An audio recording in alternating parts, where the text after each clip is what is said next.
Hey parents, how do you make smarter choices for your kids' college today? That's where Sally can help. With Sally, you can find scholarships, funding options, tools, and guidance all in one place. And if you need a loan, Sally has options for different families and different situations. College is only worth it if you do it right. So don't just help your kid go. Help them go smarter. Sally.com/GoParents. This is the TJ Show, our news. It sounds different around here. Kenny reads through every story he can find, and then he brings us the most interesting ones. Kenny, what's happening on the planet today? Although the roller coaster will not open until next season, Six Flags Great Adventure in New Jersey has unveiled their newest roller coaster called Bacchanal, and it is going to break 6 different world records. You're a roller coaster guy. I cannot wait to go on this ride. Have you retired from roller coasters, J-Bo? It's been a minute since I've been on one. Well, let me tell you the records. It's the world's tallest spinning coaster. It's the world's fastest spinning coaster. No. The world's first upside-down launch. No one needs it. Fastest inversion, longest stall inversion, and the first floorless spinning roller coaster. What I don't understand, like when I get jostled really hard like that, something dislodges, like a neck vertebrae or something. I don't know exactly what it is, but don't people start limping after they ride something like that, or is that not the case? I mean, people could possibly hurt. You might hit your head or something like that, or, I don't want get a little that. sick, or You need to start I'm stretching. sure that'll happen. Who knows how I'll react to it, but I want to try it.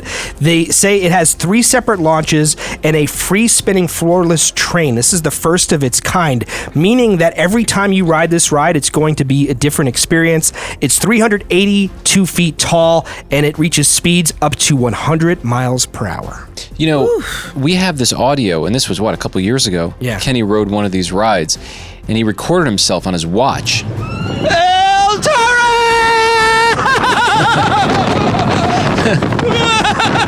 I mean, this is a grown man. He loves it still. Yeah.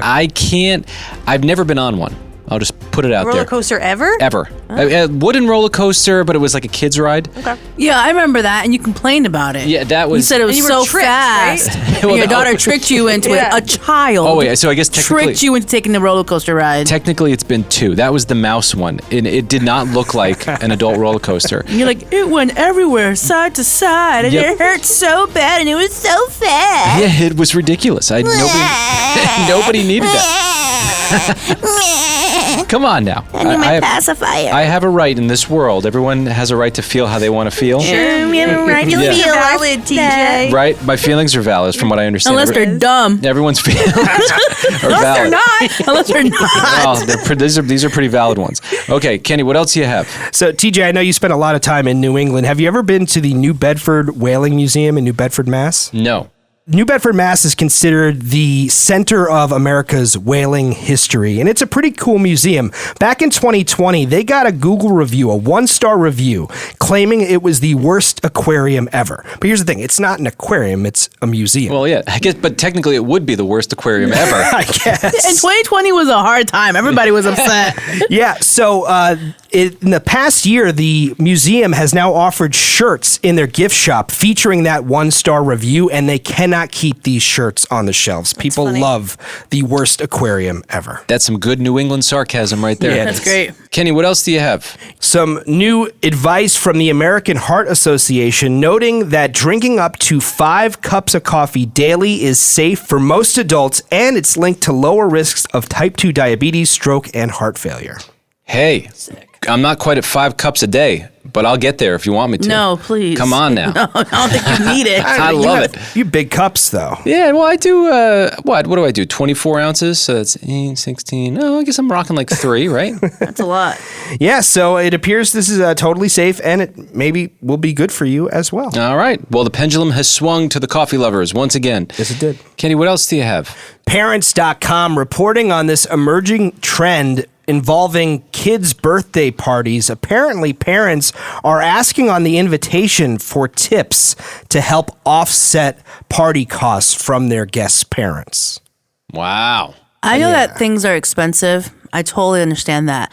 But can we bring back just like chill birthday parties for kids? Right. Where you would just go get a cake, get some pizza, put up some plastic sign that says happy birthday, and let the kids just run around and choke each other out. Like, can we just bring that back? I would say let's not do the choking each other out, but the running Depends around. Depends on the kid. Well, some deserve it. Yeah. I'm just kidding. Relax, of course, TJ. I know. Not. I don't want my kids to get any ideas. They listen to this show. That's true. No and choking. they love you. Keep okay? your hands to yourself. Yes. Keep your hands to yourself. That's what J-Bo said. But I'm just saying, just keep it simple. Yeah, I think kids you're just right. want to have fun. I think some parents, I don't have children, but I believe some parents just want to have this big party to just post on social and be like, oh, look what I did for my kid. But your kid doesn't care about that. No, you're right. The stuff that they get fascinated with is so low scale. They don't need all this fancy whatever. My kids want a piñata. You find them, they're like $30, maybe a little expensive. You stuff them with candy. You go to Costco, get the big bag of candy. They're thrilled. That's it. And if you buy an off-season piñata, like let's say it was the birthday's in November, but the piñata is from like Easter, discount $20. Even Put a birthday hat on the bunny. Yes. I'll go It's a one deeper birthday than bunny. that. Get the New Year's 2025 piñata. Hello. If they still got it, get Even it. cheaper. You know what I'm saying? Celebrate. That's right. Yeah, and this is pretty much the debate that has sparked online because of all of this. But J-Bo, you're absolutely right. Social media standards, Pinterest, Instagram, you have these very elaborate children's parties. They're saying it costs parents well over $300, $500 to throw these parties because they have custom cakes, themes, and expensive goodie bags. All right. Kenny, what else do you have? Well, yesterday, actually, it was Sunday, there was a high-quality bootleg copy of Christopher Nolan's The Odyssey posted on X, formerly Twitter. Nice. Okay, we still bootlegging stuff? I'm surprised about that. Oh, me too. Was it one of those ones where someone went into the theater and filmed it with a camera? No, it's reportedly a high-quality digital copy of the film. Cool. It was viewed 3 million times before it was 3 taken down off of X. All right. What's so crazy about that is that watching that movie on the phone is the exact opposite of what Christopher Nolan intended to do Yes. in IMAX, the biggest screen. It's kind of weird. That was one of the most popular replies on X. Oh, just like Christopher Nolan intended to watch it on your iPhone screen. But here's another funny part of it. So I guess after word got out about this copy, people started posting fake digital copies of the movie, which ended up just being Rickroll videos where Rick Astley came on afterwards and said, "Never gonna give you up." The internet's great for your brain, I gotta tell you. Kenny, what else do you have? I saw this article and thought of the movie Sheep Detectives, which I know is one of your new favorites. Well, I will tell you, I had to stop myself from crying. It is a tear jerker. It's Did you a guys good watch? movie. You Yeah, watched? I saw okay. it. Yeah, it's Kenny, good. I haven't yet. what are you waiting for? You'll enjoy it, I have Kenny. other things to watch. Like what? Wow. It's a great story about a shepherd that reads to his sheep and, of course, doesn't think they're actually listening, but then they are. And they solve a pretty big crime because they listened. The reason I bring this up is because the Jacksonville Humane Society has a volunteer program called Positive Reading. Spelled P-A-W-S, positive reading. The idea being that people come to the animal shelter and read to the animals. And we have an 11-year-old named Nehemiah. He's the first child in the history of the organization to log over 100 volunteer hours reading Wow. to these homeless animals. I'm glad that he's reading. Does anybody else find it funny that they're spelling positive P-A-W? I get the play on words, but like it's incorrect and you're promoting reading. You know what I mean? Yeah, a little confusing. I get it, but like really? Well, a couple of things on this. Number one, I'm sure that kid saw Sheep Detectives, and when you see a movie like that, of course you're going to try it at home. Yeah, why not? You're going to see if it works. And then number two, if it keeps my kids busy to read stories to our dogs, go for it. What are the benefits for the dog? Well, he dogs. says for himself, obviously working on his reading skills was definitely one of the goals, but he liked the idea of helping to create a calm, comforting environment for these stressed animals, while at the same time helping his own reading skills. And he says he's not done yet. He wants to push that 100-hour goal to 110, 150, and eventually 200. He was just recognized by the CEO of the Jacksonville Humane Society, praising his extraordinary dedication and kindness. Cool. That's super sweet. Well, listen, reading out loud, all that stuff. I mean, reading is one of the most important things we can decide to do It in our is. lives. It's a life changer. So that's good. Anything that promotes reading.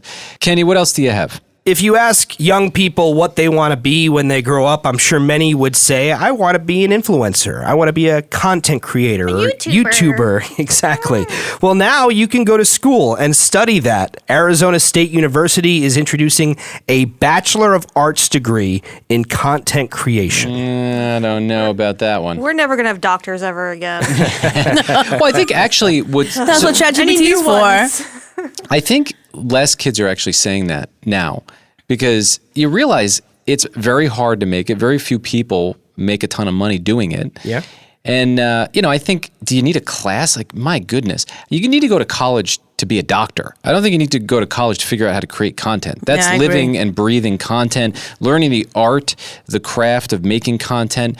I don't know. I think you could save a lot of money. Well, it's more than just a class. It's an entire program dedicated to this. Now, this is the first large-scale university to offer a program. Smaller schools like St. Bonaventure have had content creation programs in the past, but they say the coursework combines traditional communication subjects like media, mass communications, ethics, but also there'll be influencer-based classes like the digital audience, videography for mass media, interpersonal influence, and how to become an influencer. So they'll teach you how to create the filming, the editing, but also how to engage with your audience and how to monetize it. All right, I'm just going to give you the discount option, and it might even be better. There are so many online courses to learn how to edit, and if you become your own editor and you know how to do all that, you're like a million steps ahead in those classes. Sure. Guaranteed. They say as a capstone project at the end of your degree program, you'll be required to create a social media account, execute a growth strategy, publish content, and demonstrate real audience growth and follower growth. All right. Well, there you go. The game changes a lot. Yes. A degree takes 4 years. I wouldn't get that degree. I know, I totally agree. It's a moving target, as they say. Yes. Kenny, what else do you have? Wild. At Gulf Shores International Airport in Alabama, TSA officers discovered 5 Civil War era cannonballs in a checked bag after an X-ray screening triggered an alarm. How does that happen? It's a wild story. Of course, they were very worried that they could be live explosives, very thankful when they discovered that they weren't dangerous, but they were traced back. Apparently, a juvenile stole these cannonballs from the historic Fort Morgan in Alabama, slipped them into his grandmother's checked bag without her knowledge. Oh, my goodness. Can you imagine being that guy at the little X-ray machine? You think you've seen it all. Oh, my God. And then someone's got Civil War cannonballs. I mean, I've gotten pulled over at that line for having a bookmark. They thought it was a blade. I mean, come on now. Yeah, they thought my Harry Potter wand was a blade. There's something on my book bag. I don't know what it is, but every time I travel with it, it always gets pulled over. And they never find anything. I think it's the fabric. I'm not sure.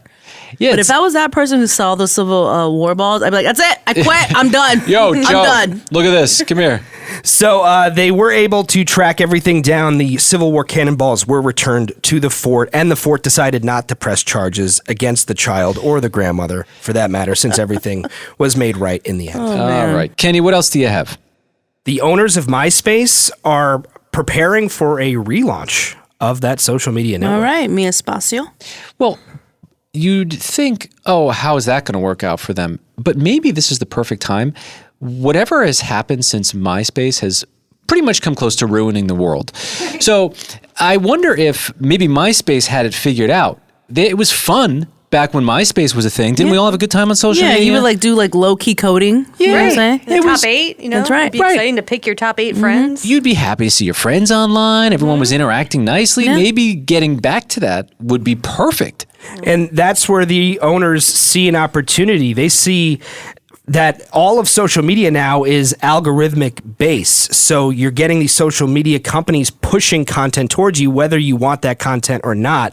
They see an opportunity here with MySpace where you'll actually associate with the people you know for real and the stuff you actually want to see. Yeah, the generation that used MySpace, I think they have thicker skin because you had to pick your top 8 friends. Right. Which meant your friends had to do the work, right? You had to be a Right. good friend. Yeah. You weren't friends with everybody. Now you got to be friends with everybody or your feelings will get hurt.